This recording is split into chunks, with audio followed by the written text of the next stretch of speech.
Hey guys, time once again for another episode of Day in the Life of Vintage Classic Specialist. So today being Wednesday, Rafa was here. Wednesday is otherwise known as Rafa Friday. He works Monday, Tuesday, Wednesday, so wish him a happy weekend.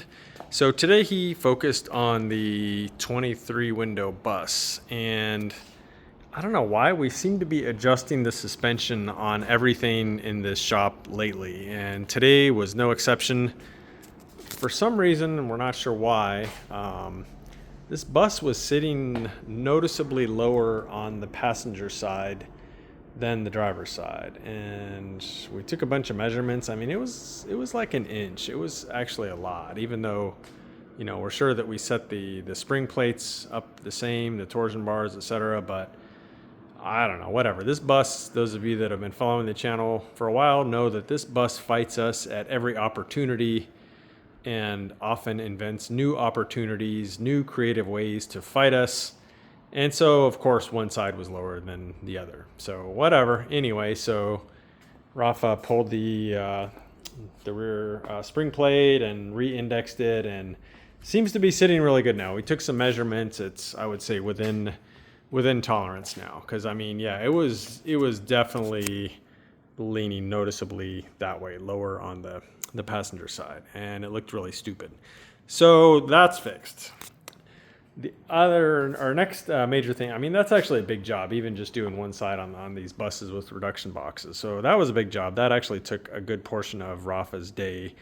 And then when he finished that, he went ahead and did the deluxe bumper trim, which is also kind of a pain, but it's just a process you go through, you know, the whole measure twice, cut once thing. In this case, it's, you know, measure and eyeball twice, drill once maybe. These things are mounted with holes that are drilled through them into the bumper, but they look incredible when they're on. These buses with all their trim, just beautiful vehicles. I don't know that there's ever been anything else like a deluxe V-dub bus with all this trim on them. They're just gorgeous. So yeah, honestly, this bus, we still have to paint the logos on the hubcaps. We kind of forgot about this bus. Last week we did 2 pairs of those, and we would have done these while we were at it, but kind of forgot. So yeah, not a big deal. Probably takes a couple hours probably. But yeah, other than that, I may actually be putting gas in this thing and firing it up here over the next day or two. We shall see, but that's really the point that this bus is at now, is the point of firing it up. It's pretty much about where this car was about a week ago. I did talk to the owner today. They're getting very excited. Probably gonna do delivery of this car a week from Friday, so just over a week from now. So, you know, assuming all goes well, then yeah, we'll kiss this one bye. It'll be back, like I mentioned, and those of you that follow the channel know we've got very nice but temporary door panels in this car, so we could get it in time for his mom's 90th birthday. I'm eating the cost of those because kind of my fault, I suppose. I never imagined it would have taken TMI 10 weeks to make a pair of custom door panels, but here we are without door panels, so we went ahead and handmade some that are strictly speaking not correct, but look incredible, and they'll do. So there you go. Probably try and sell those if anyone's looking for some nice door panels in the future that would fit a 64 or earlier car. Anyway, so yeah, that's what happened today. This one, we didn't really do much on it today. We were kind of busy with the bus. I was busy with the EV bug here today.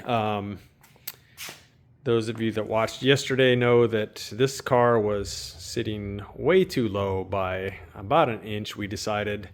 So yesterday I went and I pulled the back fenders and raised the rear suspension on it. You have to pull the fenders on these, unlike earlier Beetles, because they've got these goofy long torsion bars that come out almost to the fender, and there's no real way to pull this thing out because the fender pretty much covers it. So yeah, I pulled the fenders off, and then actually this fender, the passenger side, had a little paint flaw here at the bottom, so we had one of our paint guys fix that. And so that'll go back on the car after he cuts and buffs it, probably Friday. In the meantime, though, I did put on the other rear fender and tail light, wired it all back up and stuff. So yeah, this side's ready to go. Fender beatings in. The other major thing I did today was I went ahead and assembled the passenger side door. It's now completely together. Previously, Rafa had put together the driver's side, and then the car went over next door for Leo to continue working on the stereo and so on. So now that it's back in our shop, we're trying to finish the things that we do, and one of which is windows. So vent wings, which Rafa had actually put these together previously, so I didn't have to do that today. But yeah, I put everything else in. They operate really nice, very smooth. You know, it's pretty much all original window regulators and stuff like that. You really can't beat that stuff. And then the door handle on this thing, it fought me a lot. I don't know why, but it's almost like the little paws on the door handle that go in when you squeeze the handle and push on the mechanism. They just weren't pushing far enough on the mechanism. So the door would unlatch with the inner handle, but with the outer handle, it just wouldn't. And so I just spent a lot of time fine-tuning that mechanism. There's like a little, sheet metal piece that kind of sticks down like that this thing on the other end here in turn pushes on. So I spent a lot of time taking that little piece of sheet metal. Those of you that have seen these will know what I'm talking about, and kind of bending it more toward the door handle so that this thing would be able to engage it and push it sooner. So yeah, it works great now. Pain in the butt because it was way off. I don't know if it was this door handle, which is a new aftermarket reproduction one. They're really nice. I don't think the other side caused any issues, but for whatever reason on this side, it was a bit of a fighter, but now works really good. Door seals still need to go in, by the way. So yeah, I did that today, and that is mostly it. So we have a new car that's going to be coming in. Well, two new cars coming in. We have one car coming in tomorrow. It's a 58 or 59, I can't remember, convertible Beetle. It's been sitting for a long time, so we're going to go through the brakes and do some stuff like that on it while we've got it and get it back on the road for the guy. The other thing that is supposed to be coming in Friday is going to be a new shop car / project, and I'm not going to say what it is. It's going to be a bit surprising, but yeah, if you guys stay tuned, and on Friday, if all goes well, which I don't see any reason it won't, I will unveil the new shop car project in the shop here, which by the way, I don't usually name cars, but that car I think is going to be the Ugly Duckling, and you'll see why when you see it. I mean, I guess I do name cars. I call that car the EV Bug. Not a very creative name. I call our Cowlook car the Cowlook car.